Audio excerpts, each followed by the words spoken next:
the College of Pharmacy at the University of Texas needs somebody to take over for a gal who's on maternity leave.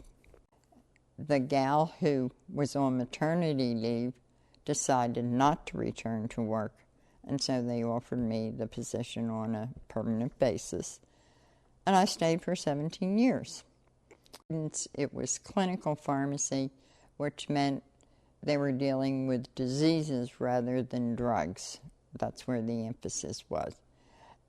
I had a secretary and work-study students who did a lot of the research work for us.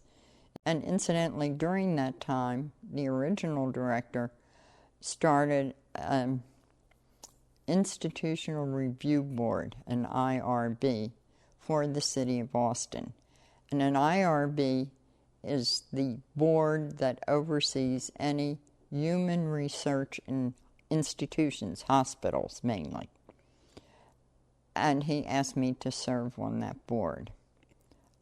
I continued that for the rest of the time I was with the College of Pharmacy, even when we got a new director. So I was the lay person on the board. There was always a minister or a priest who approached any research from a religious standpoint. Was it moral? Was the patient protective? We had a lawyer, we had a pharmacist, we had a physician, and I was the lay person who supposedly didn't know anything about any of the other things, but just tried to use common sense in approaching it.